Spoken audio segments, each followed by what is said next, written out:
Hello, we're back. All right, so we're having a little bit of scratching issue. Trish, when you hop on, let us know if we still sound like Minnie Mouse or not. All right, next question that comes up. When we're doing lease option investment, what is my risk of being sued? What would you be sued for? I guess is my question. Because, okay, good, much better. So if you're wondering, am I going to get sued? Sure, yeah, absolutely.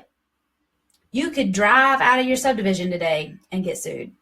You could go to McDonald's and get hot coffee and then sue McDonald's because the hot coffee was hot. Yep, I could invite somebody over for a burger. They could get drunk and put their hand on my grill and sue me. I mean, you could loan somebody a pen at the post office, and if they fell and punctured themselves with the pen, then they could sue you.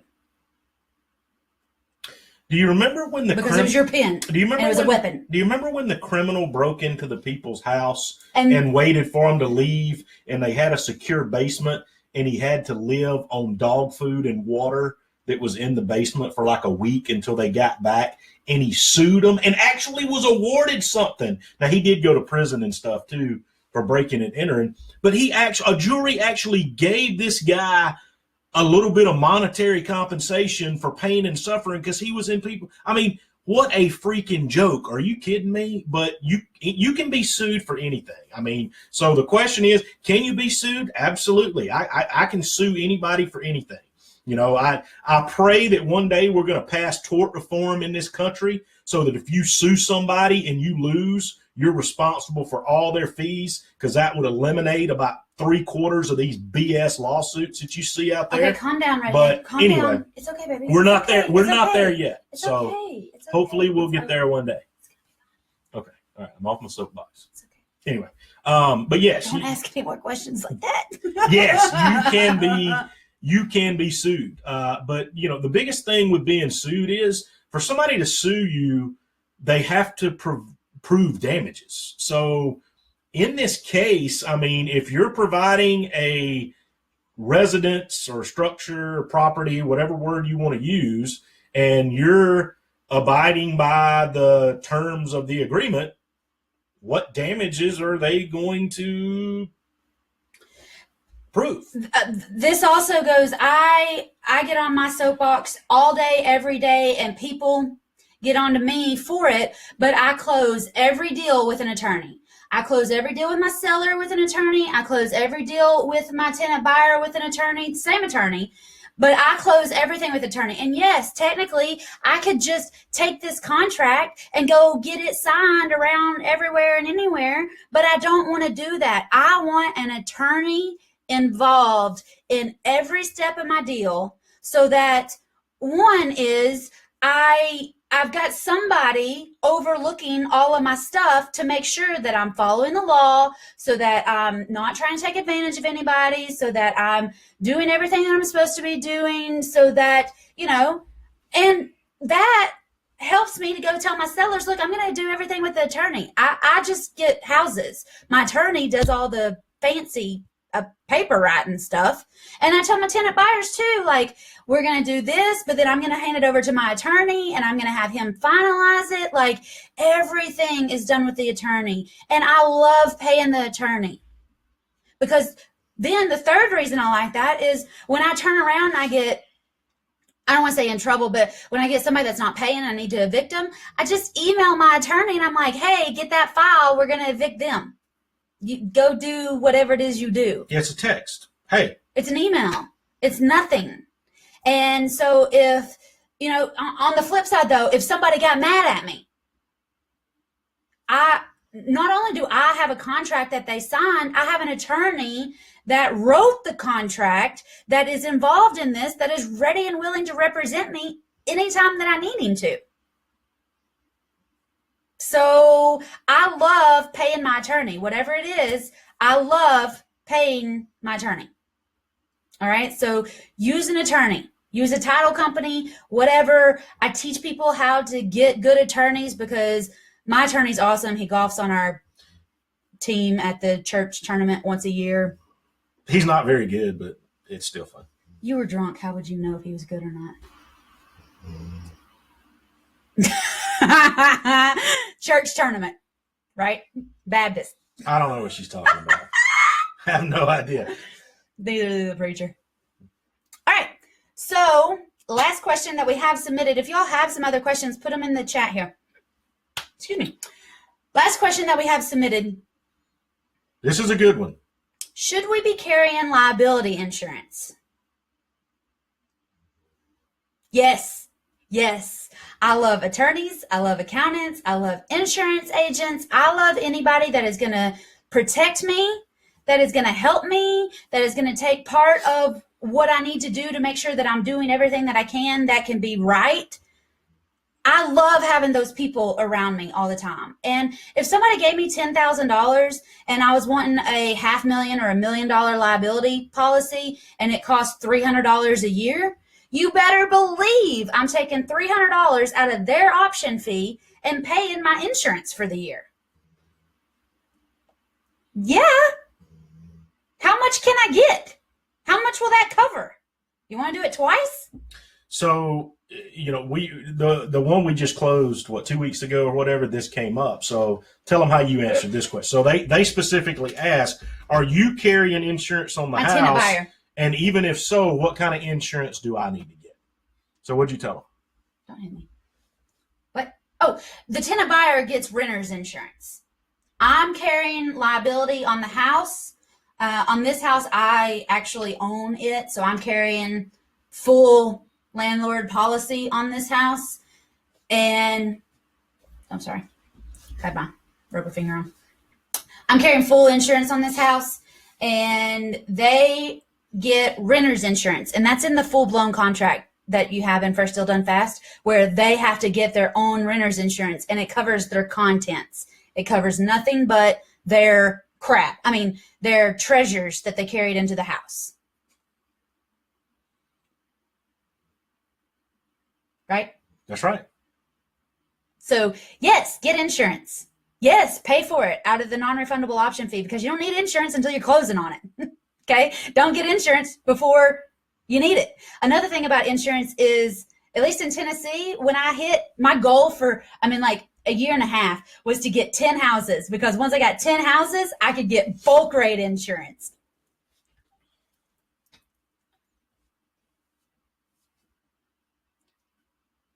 Bulk rate insurance. How cool is that? Nobody else gets excited about bulk rate insurance? It's still insurance, babe. Sign me up. Yeah. Cher says there's stuff to still grab. All right. What other questions do you have?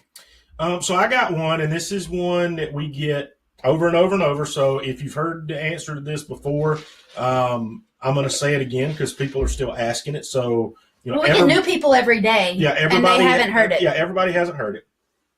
So the question was, when I enter a deal, okay, so we just talked about earlier, if I get into a deal with a seller and I can't find a tenant buyer, we just said that the standard boilerplate templates that we use, they have a way to get out, right, before we even put somebody in. So somebody said, what do I do if I put somebody in it? And let's say that the tenant buyer either needs longer than what we originally gave them, or, what if they get out of it and then we have to put somebody else in it? How does that affect my term with my seller? Okay. And there's no easy way to answer that because it's not one size fits all. We always talk about that terms come in three ways: lease options, subject to, owner financing, and all of those are different. But the bottom line is it depends on what you have agreed to with your seller. Okay. In the terms of a lease option, which is the easiest and provides the most flexibility, if you gave your tenant buyer 2 years, but you had 3 years with your seller, at the end of that 3 years, we've got a couple of options, okay? We can renegotiate, right? That's my favorite. It's working now. Do we just want to continue it to work that way? We could exercise the option if we found a cash or a mortgage-ready buyer and get rid of it that way, right? That'd be a traditional transaction, and we cash out. We lose our money every month. You would lose your we call anything that's producing a lot of monthly cash flow, we call it golden goose. So if I Keeps do laying that, eggs, baby. if I do that, I have continued to get that money every month. But if I cash out, I've killed my golden goose. Even if I get money up front, okay, and that's okay. If that's our only option, or if it's an attractive offer, then that may be okay. But we've killed the golden goose. The other option and lease option is we walk away. If the seller says no, we had an agreement, I don't want to do that, then it's fine. The property gets turned back over to them. We don't exercise the option. We still pocketed non-refundable option fees, and we got monthly cash flow. So even in that situation, I'm still pretty happy with the money that I've made. So those now with owner financing, it's going to be a more set term, and the same thing with a subject to, right? So there can be different scenarios there, but in all instances, you can always renegotiate. We always have the ability to cash out. Again, the lease option is the one we prefer, simply because it gives us the ability to just walk away clean, and nothing else, really is involved. So those are the ways that you handle those situations. And again, if you haven't heard golden goose before, that's what you're always looking for.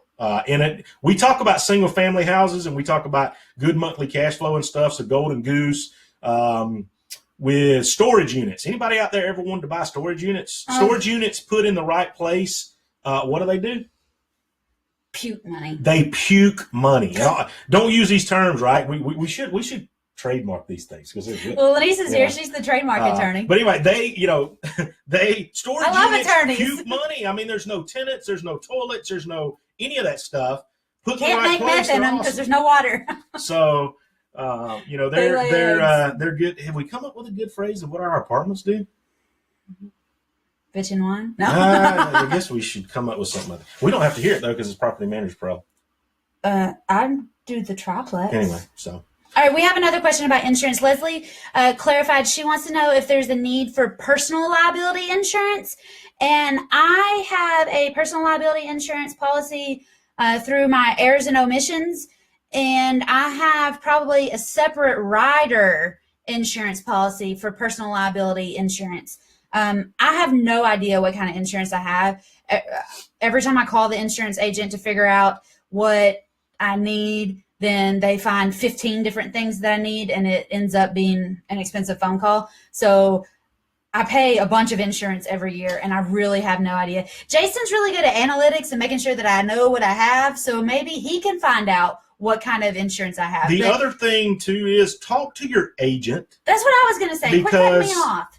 Talk to your agent, because, we a lot of y'all know that we moved into a new house back at the end of last year, and my insurance agent sent me a package, okay? And it was adding on a bunch of things I didn't have, but it was paying about what I was paying before. And so I sent it back, and I said, Jim's my insurance agent. I said, Jim, there's no way this can be right. You've added on all this stuff, and it's about what I was paying before. It's because you're old and you get an and he age said, rate. He said, what you don't understand is don't try to make sense of it. It doesn't make sense. He said, but as you begin to bundle, he said, a lot of times I bundle more on and people pay less than they were paying before. He said, so the fact that you're paying $200 a year more and you're getting 6 or 8 times the coverage you had before, don't think that there's nothing wrong with that, okay? I encourage insurance, and call your broker, insurance broker, and let them know what you're doing and what they think that you need. All right. And it may be $100. It may be nothing. All right. So find it. Yeah. You might be able just to tack it onto your homeowner's policy. We don't know what you have and what you have insured. And I run all of mine through like 9 LLCs. So I probably pay 9 personal things because everybody's with something different and whatever. So check with your insurance broker. Maybe not just insurance agent, but an insurance broker. All right? And find out what they want. Can y'all hear Abby the Labby snoring? It's not us. We're awake. She's useless. She contributes nothing. But we love her. She provides emotional support, right? Yep. I think I heard that one time somewhere. Okay. Janine had a question. How do you find storage units? This is you, babe. How do you find storage units? So storage units and stuff, and I'm going to tell you the secrets that we talk about here for those of you that have heard us, ramble on. I don't care if we're talking about apartments. I don't care if we're talking about storage units, mobile home parks, single family houses, vacant land, whatever the case may be. Your best deals are always going to be off market properties, right? If you heard the webinar, we told you online stuff, the MLS is where people go, or Zillow is where people go for residential. For commercial properties, LoopNet is a site that people go to that advertises commercial and multifamily properties and stuff. It's way picked over. Same problem, though, with the MLS. Too picked over. There are people out there that have teams of information that get feeds when something hits that, and it goes automatically through their system and their analyzer software. And if it meets their criteria for a good deal, the system automatically generates and faxes a letter of intent without a human being ever touching it. Okay? Like 10 minutes after it's up on LoopNet. Like you can't beat the machine. But what you can do is the same way that you get the list for houses, Janine, you just, in the first column, the first check thing, don't check houses, check commercial. Now, there won't be as many, and you may not say specifically, I want storage units, or you could probably go to Fiverr and say, scrape me a list of storage units in this zip code. That might be more efficient. I have found the best way to find off-market property leads for commercial and stuff. Because again, people get tired of dealing with tenants and toilets and stuff for rentals. Or mom and dad dies and the kids don't want it anymore. All that happens in commercial just like it does in houses. And because those are based on an income approach, usually the commercial stuff is having some sort of income problem. Okay. And it could be, and here's the thing. It could be management. It could be management. A really bad management company can affect a lot of things. Or if they're managing it themselves, that'll drive me crazy. The tricky thing about storage units are ordinarily they're either a superhero or they're a bust. And it all has to do with location. All right. So you have to be careful about. But the same way that we analyze apartments, we've got a whole week's worth of training on apartments, but all of those formulas and things work exactly the same for storage units. It's just when you're watching those videos, Janine, every time he says apartments, say storage units. And it's the exact same thing. Comps for houses, cap rate for all commercial properties. Doesn't matter if it's a diesel mechanic business that somebody's trying to sell, or if it's apartments, or if it's a mobile home park, or whatever the case it is, it's going to be analyzed, based on a cap rate approach and not, a comp. So once you learn the lingo for commercial, there are some nuances that you need to understand, but the ratios and stuff and how you evaluate them are kind of must. Janine, everything he just said is in the apartment category of the Rockstar program in your Real Estate Advantage. You already have all that. Good question, though. All right, so I have another question. I put a video up this morning. I went to Staples. I'm doing a yellow letter campaign right now because I'm one of those coaches that actually does what I tell my students to do. And so I am sending a yellow letter campaign right now. And don't show them what it says. That's our secret sauce. Nobody's going to call the 119 Woodcrest Drive before they get our letter. If y'all take 119 Woodcrest Drive before I can get it out there, I'm going to be super upset. All right. But anyway, I put a picture up while I was at Staples because the way I make yellow letters is I get a pack of yellow letters, I tear them off, I take them to Staples, I write out what I want, and I send it through their machine. $22 later, I have 200 yellow letters. All right. It's that easy. I could have made 500 of them while I was there. It's not that big of a deal. But what I don't want you to do is, I got a printer here at the house, but it would probably cost me $50 in toner to do it. And I'd break the printer and I'd have to listen to him talk about how loud it is and blah, blah, blah. So I went to Staples and got it. And how many of you were on the webinar? Who was on the webinar? All right. What did we say about marketing and stuff and Facebook posts? Remember one of the tips we said was use kids, how people like kids in post? You can use kids for other stuff too. We had a yard full of kids over on Monday. Yeah, Lenice's kids were here. We're cooking out and we're having burgers and we're, doing all this kind of stuff. Well, mine were misbehaving. So you know what we told them? Keep it up. You're going to have punishment. And you know what their punishment was going to be? They were going to have to hand address yellow letters. Here's your list. I want you to hand address these envelopes. And that was going to be their punishment. So don't be afraid, hey. It's not that fun. I mean, to be honest with you, it's really not. But sometimes I worry if we're teaching them that it's a punishment to learn how to make money. Well, they're not making the money. But we're teaching them how we do the money, make the money. I just don't want to think it's a punishment. Somebody's got to do it, and I'd rather they did it than me. So use kids. Make them do it. And Janine asks, is that the main way that I do the yellow letters when I have a campaign? Absolutely. And, even if you were going to go driving for dollars and dropping yellow letters, get a stack already pre-printed, and then all you got to do is send the kid and some Scotch tape up to the door and put it on the door, and you don't have to hand write them all out, okay?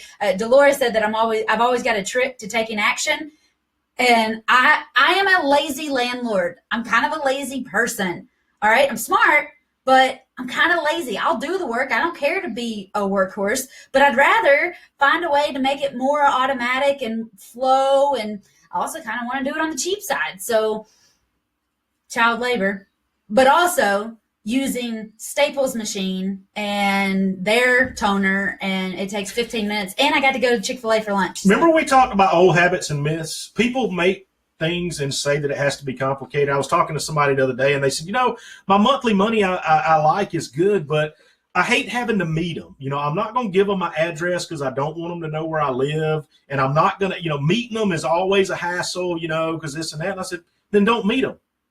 And I told them our method for how we do it. And they were like, you could do that? You can do that? I was like, why not? And they were like, oh my gosh, I never thought about that before. I was like, we don't meet people to collect money. We just don't. We don't meet people to show them the houses. We do like to meet our sellers, though, when we're looking at the houses. But I've done that and I've bought houses and never talked to the person face to face. I bought a house one time over a text message. Everything was done text message. They would not answer the phone, and they didn't have an email. We did everything, set up everything via text message. All the negotiations, text message. Use the technology. And it doesn't take a whole lot of technology. It just takes little bitty tweaks and twists. Yep. Shanita says she thought the printer would destroy the paper. It won't destroy the paper, but it's a weird, normal, white paper that you send through the copy machine is like a certain thickness, and the yellow letter paper is a different thickness, and it jacks up my home machine, and that's why I like to go to Staples, because if the machine's going to get jacked up, it's going to be theirs, and they can fix it. I don't. We've tried it. We even, when we were in Tennessee a lot more, we tried it at her mom's trucking place, and they had one printer that we could run it through, and it would work, but for the most part, it doesn't. Now they actually make 8.5 by 11 normal thickness paper that looks like legal, but it's expensive.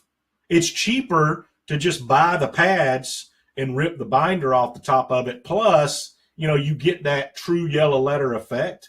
But if you wanted to, you can go buy a nice, clean, neat 500 stack of, yellow letter looking paper, and it'll run through your printer at home.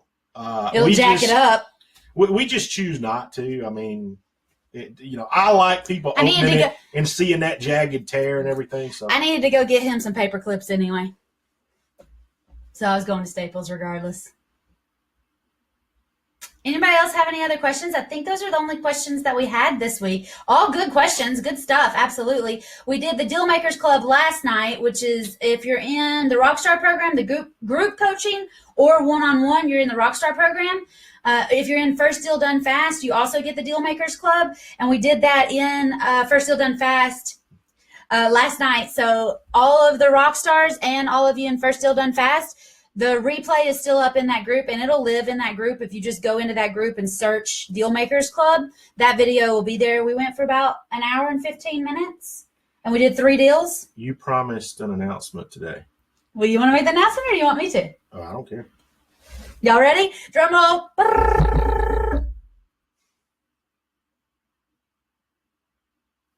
Go ahead. I closed down group coaching in June, and it's time to open it back up. Yay! I'm so excited. I closed down group coaching in June because I needed a group of people that I could walk through the whole 12-week program with them. And in the meantime, I developed First Deal Done Fast. So everybody that joined in June got your Real Estate Advantage and First Deal Done Fast. Well, now that First Deal Done Fast is done, I'm ready to open up group coaching and one-on-one coaching again. So we're going to be opening it. You can go ahead and start booking calls with me to start talking about group coaching or one-on-one. And the website you go to is whitneynicely.com/start.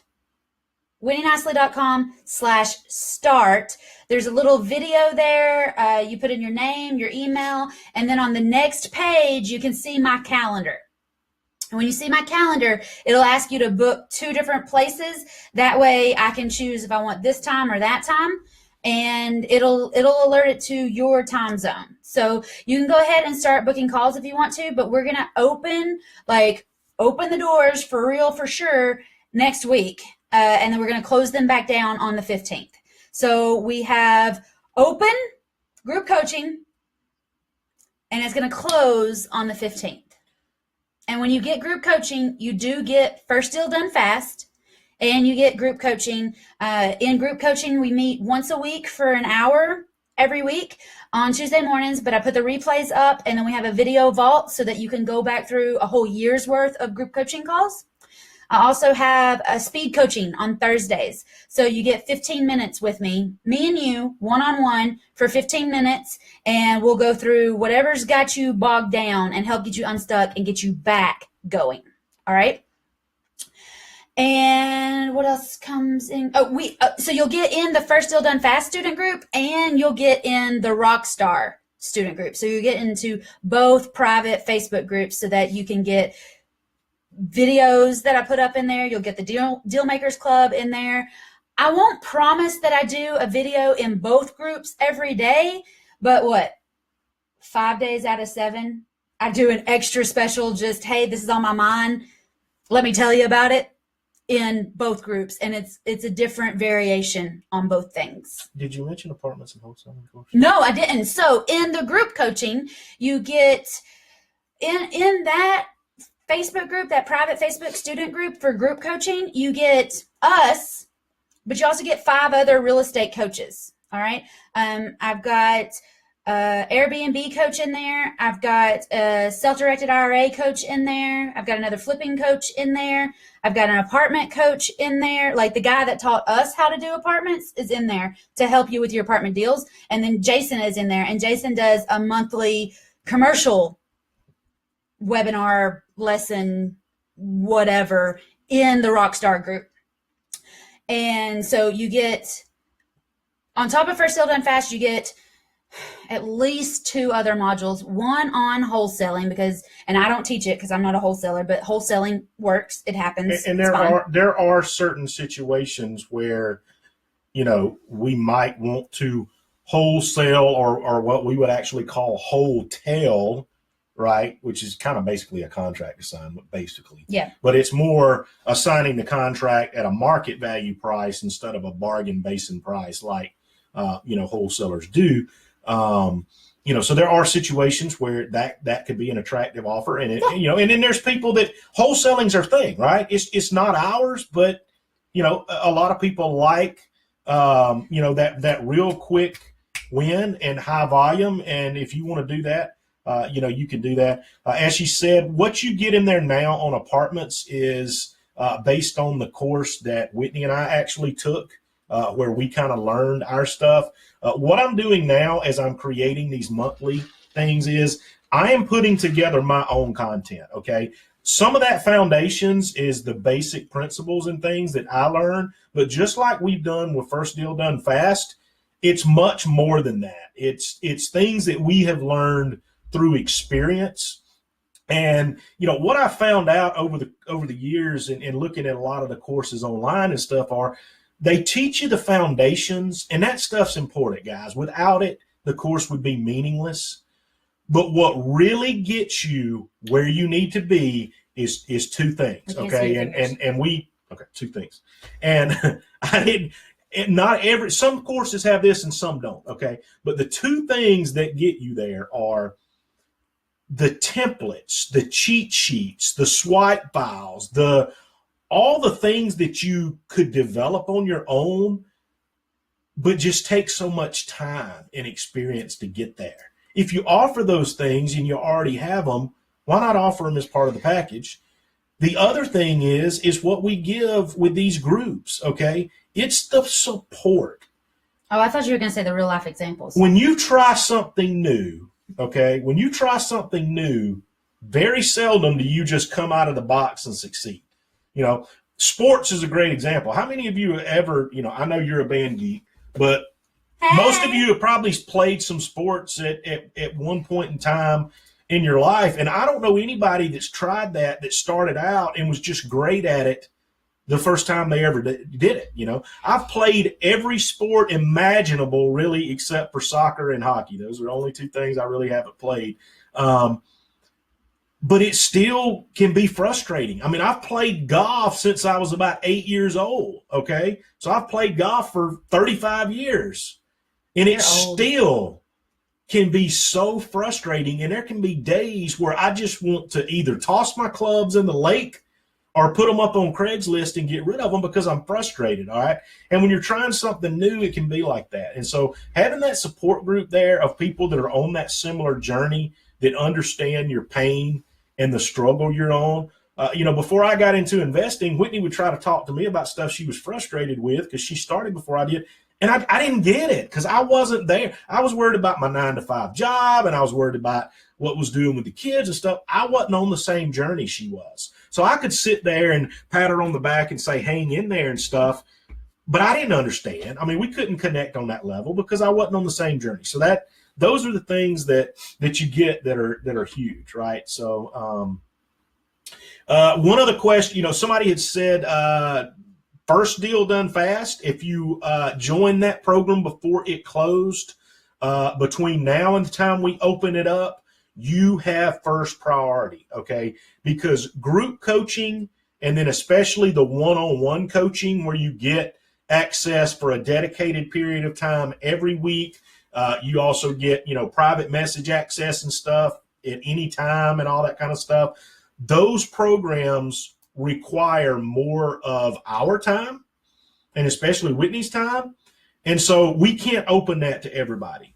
We just can't do it. So the spaces are limited, and we do have a quota on how many we will allow at one specific time. So the people that are already in First Deal Done Fast, you can bump to group or one-on-one, and you're going to have priority.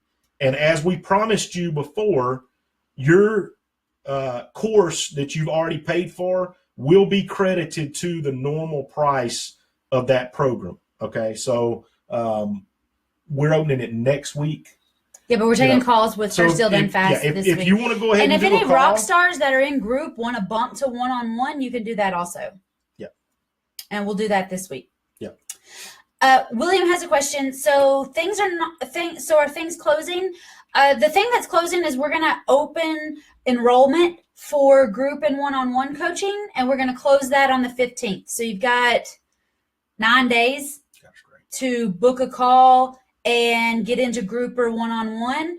Otherwise, it'll be closed. The last time it was open was in June, so it may be that it doesn't open again until January. Just don't know yet. Another thing is there a beginner group where you can start learning? You're in the beginner group. This is the beginner group that'll help you get going, get some motivation. We do these Ask Whit Wednesday calls every Wednesday at 1, and we do lots of other different things kind of in between Wednesdays. So if you have anything going on, that'll be, this is the place to post that. Also, next week we're going to do a lead challenge again because you can't ever have enough leads. So we're going to do a lead challenge looking for free and clear houses. All right. Just looking for free and clear houses. It's a 5-day lead challenge. We're going to do it next week. I've already got it ready. Rockin'. We'll do it next week. And this is the beginner group. So you're in good place here. So just to be clear, this kind of, I guess, is Ask Whit Wednesday, because a lot of people are confused. First Deal Done Fast, the new program, is the core. Doesn't matter what you get, whether you just buy that or, it's closed right now, but when we open it back up, if you just buy that, or if you do group, or if you do one-on-one, no matter what you do, that is the core, okay? And it is built for everybody. I don't care if you've rented all your life and you've never even purchased your own house. That course is built to teach you from the ground up, okay? And people ask, how long should it take me to go through it? It is a self-paced study course. You go at your own pace. We've got some people that have watched all the videos in like a week and a half. Now, that is a lot of dedication, and it's a lot to absorb. It's a lot of me. We designed it to be about a 12-week program, okay? And that's kind of absorbing the material and kind of applying and practicing as you go. Okay, so I would say for most people that can give us 10 to 15 hours a week, and that includes study and execution time, should take you about 12 weeks to get through the entire course, okay, and apply what you learn as you go. Can it be done faster? Absolutely. Can it be done slower?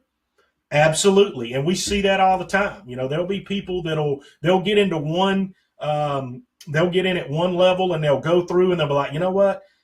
I got the stuff and did it, but I can't make myself do it. So I need somebody there yelling in my ear and kicking me in the butt and making sure that I do it.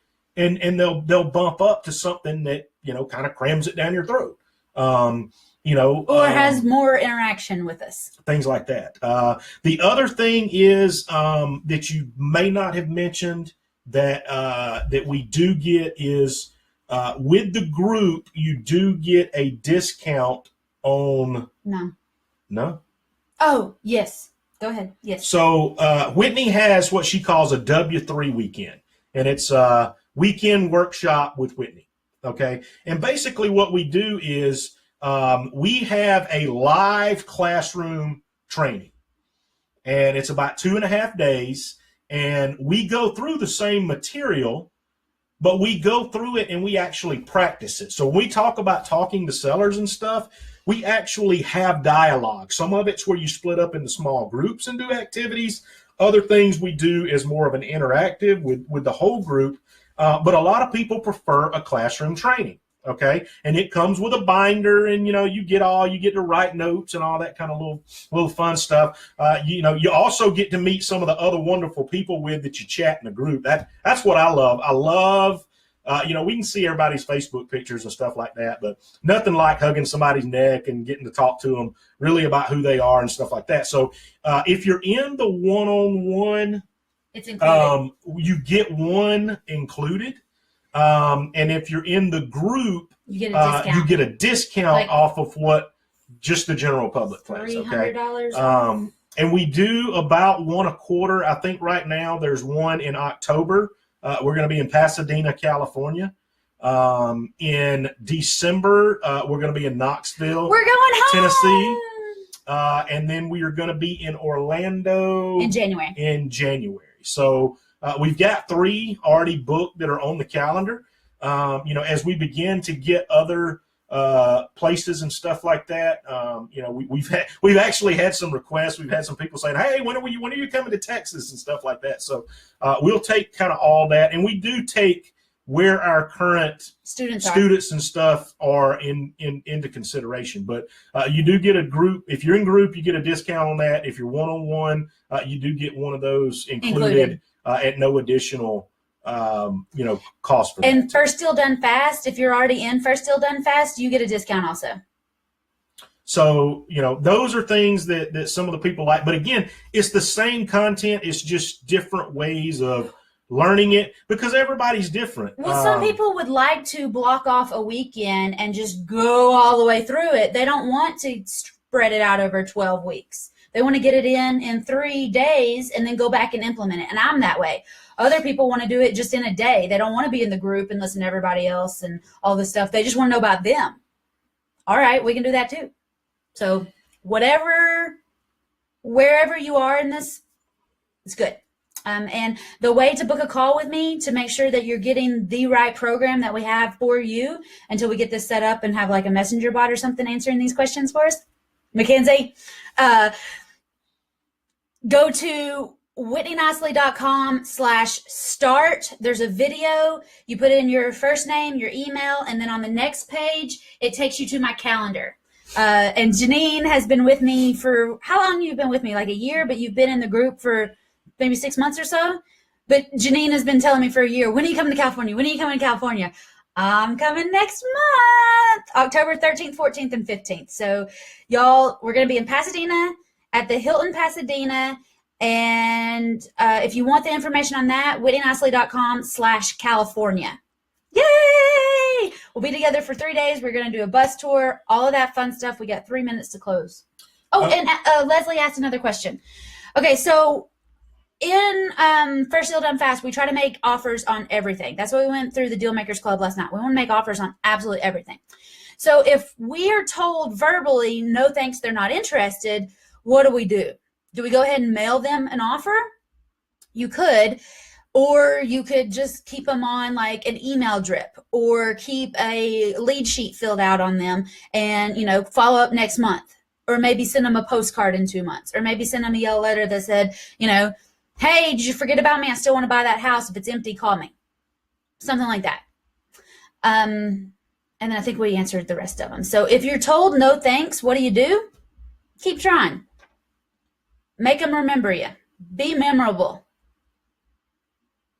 Yeah, and we talked about last night. Or make an offer. We talked last night on the Deal Makers Club. People have a predetermined notion about what they perceive to be true, even if it's not reality, okay? And sometimes the only way they're going to get rid of that perceived notion is to just see it on paper. Or have it proven wrong, right? I mean, no joke, I can't tell you, I couldn't count on fingers and toes the number of times that people have called back that we've talked to 3 months, 6 months, even over a year. We had one lady called and she said, I'm looking for Whitney. She sent me a letter like a year and a half. And we were like, oh my, she's had it on her. She said she'd had it on her refrigerator. So she's had that letter on her refrigerator. Okay. She'd been through 3 or 4 different agents. All right. And I'm going to tell you this, guys, there are some agents out there that are better than others. But if you've been through 4 real estate agents and it hasn't sold, there is a problem with the property.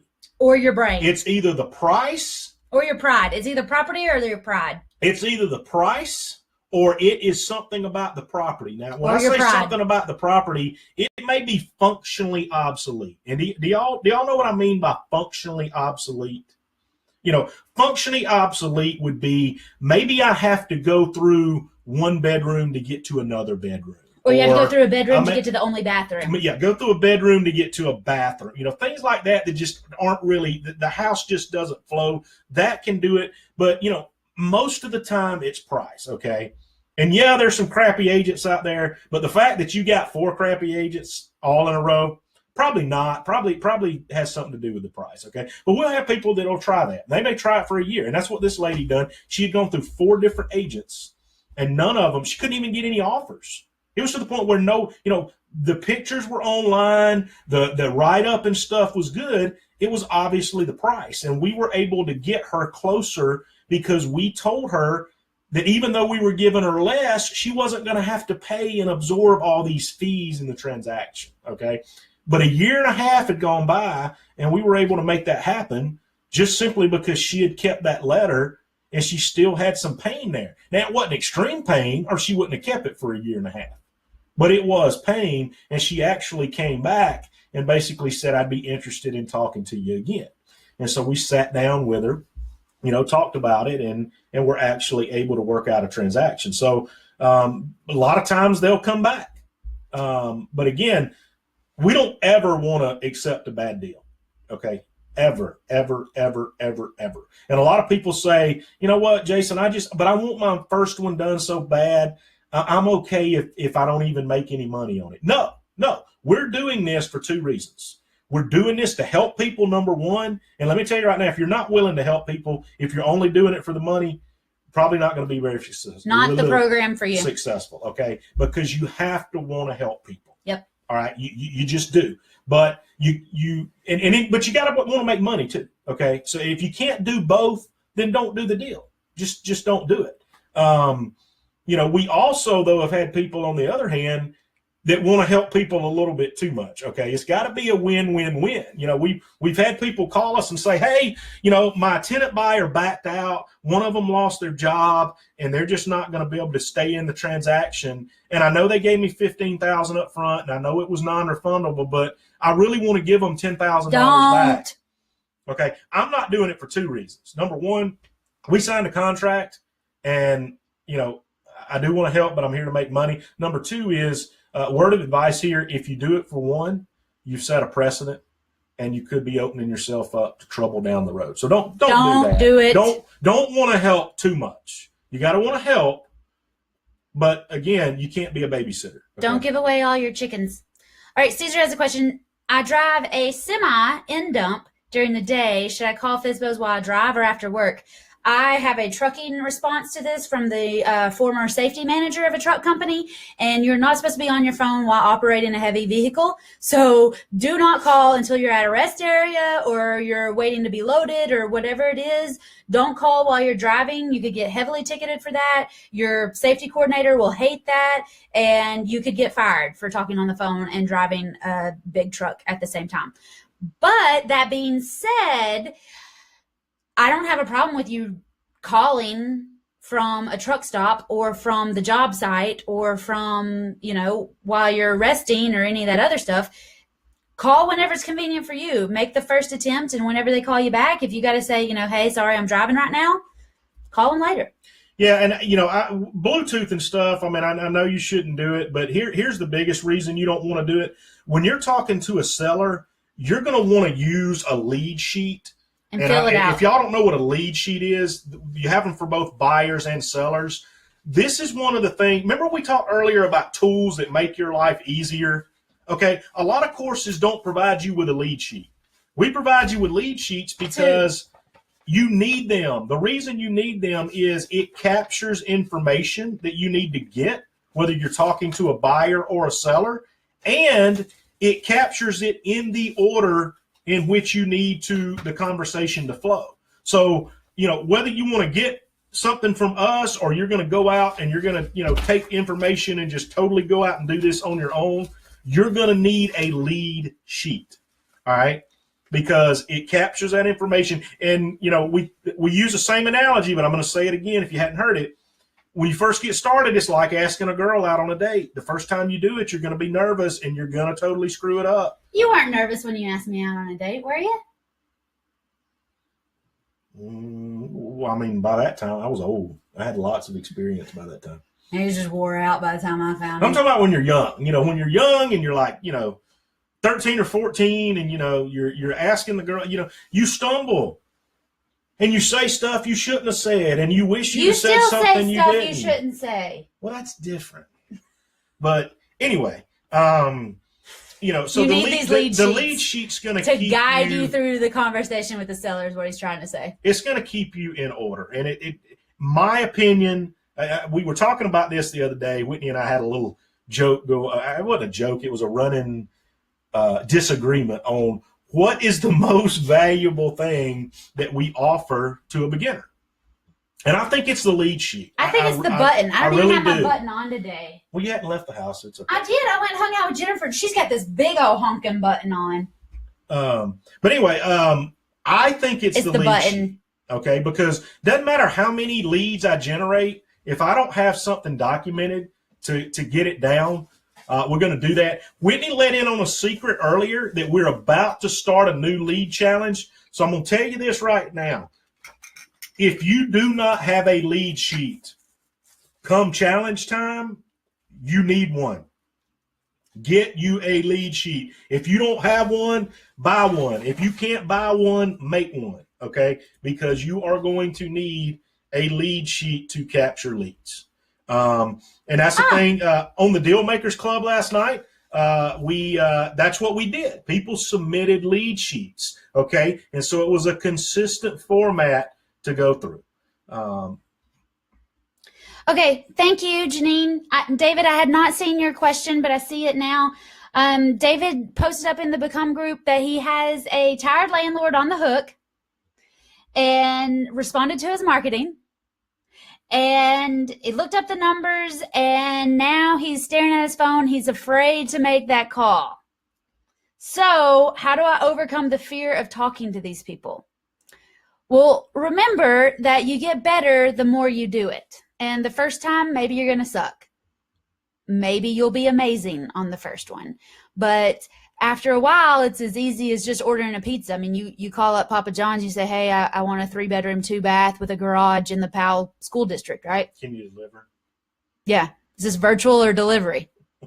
Okay. But I get it. You're a little nervous to call the first time. I really encourage all of my students to do a little dialing for dollars in an area that they don't care about. So if you live in Georgia, go through Craigslist or Zillow in Kansas City and call a bunch of sellers and just talk to them. That way, when you start calling people back in Georgia, you're not as nervous. You got your butterflies out and it's all good. So practice outside of your honey hole. That way, when you come back into your honey hole, you are more comfortable. The thing is also, though, when you are talking to these sellers, having these lead sheets in front of you to know what question to ask and how to ask it and all that kind of stuff, that'll help guide you through the conversation also, because a lot of these sellers are used to puking out information that they think people want to know, but it may not be the information that we need to know to be able to make a good, strong offer, or even decide if we want to make an offer with them. And it's scary stuff. I mean, we tell, we had a lot of people sign up for the first deal done fast, and we had a lot of people saying, man, I'm anxious or I'm this. If you're not anxious or a little bit nervous, you're not I'm not going to say you're not normal, because that's good. You're not the average person, okay? Because the average person, the first time you do something like this, you get a little bit anxious. I had the pleasure of watching Whitney do stuff. So when I bought my first house, it wasn't that big a deal for a couple of reasons. I'd seen her do it and be successful. The other thing is, my first property was a $90-something thousand house. Okay. Now, I didn't have 90 grand just laying around to cash this thing out. But if something were to happen, I mean, I physically have the ability throughout the rest of my life to pay off a $90,000 debt. Okay. I do. But holy cow, the first letter of intent I put in on an apartment complex. Panic. We're 8 figures. How in the hell would I pay off a $15 million property? How would I ever do that? Practice. Start with the little deals. Make the calls. And also know that on the other side of the phone, they may be a little bit nervous also. So just talk with them. Tell a joke. Bro out with them. Be a friend. Okay? I talk about in learning how to negotiate like me, there's a whole section on making sure that they know we're on the same side. We're on a team here. I'm helping you. You're helping me. We're helping the community, and we're all good. All right. So another thing is, somebody else put a comment in, and when you call a seller, just taking the action to call the seller is a milestone worth celebrating. Yep. Whether it leads to a deal or it doesn't, you make that first call and you sweat and you're nervous and they don't even answer, and then you're relieved because they didn't answer, but then you still haven't done your first call. Like, do the first call, but don't have like an expectation that you're going to have to make $100,000 off this call.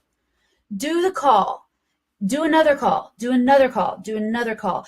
But you're going to have to make the first call before you can start making the 10th call. You and get it. The 100th, and celebrate that. In First Deal Done Fast in the student group over there, we have lots of students that are making their first calls. They're going and talking to their first seller. They're writing their first offer, and the relief on their face after they do the first one and they've got it out of their system, but also like the joy of saying, oh my gosh, this happened. Oh my gosh, this happened. I wasn't ready for that, but this happened and I was ready for that. And overall, I'm so glad I got the first one out of my system. Now I can reflect back on what happened and do better on the second and the third and the 18th.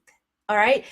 Do the first one. And if you're terrible, call them back and say, I wasn't really feeling good. Do you care if we do this again? It's fine. Another thing is that gets people stepped up. I can't call. What if they ask me a question, or I can't go make an offer? What if they've asked me a question I don't know? I don't know the answer to it. Say that. There's nothing wrong. I'd rather you said, you know what? Nobody's ever asked me that, but I'll find out. I would much rather you said that than just make something up. And here's what it does get a lot easier. Shanita says it does get a lot easier the more you do. Absolutely. Here's what I did a lot, especially when I first started doing the apartment deals before I had, the clear understanding of all the ratios and stuff like I do today. People would ask me questions and they'd say stuff, and I'd be like, you know what? Nobody's ever really asked me that before. I'm just going to be honest with you here, okay? I kind of just started doing this. Totally fine to be a newbie. But I'm working with some partners that have done hundreds of deals. And that wasn't a lot, right? I was part of a program and I had a coach and I had all that stuff. So I was being honest with, and I said, I'm going to go back and ask them this question and I will get back with you. And never once through all of that did I have somebody say, oh my God, well, I don't want to deal with you because you don't know what you're doing or anything like that. Because chances are they may not be all that familiar with it either. Or maybe they've been in a situation where they weren't that familiar with something. Or it may be that they're only asking this because it happened to their brother and he's a quack anyway, and it probably would never happen to anybody else, but they just want to know. All right. Also, they may look at you like a real estate expert, even if it's your first deal. You know a lot more than they do on this topic. So they may just be honestly asking a question. He asks me questions all the time, and I ask him, are you quizzing me right now, or are we just talking? They may just be talking and just asking questions, and they're just a little bit more grumpy than you are.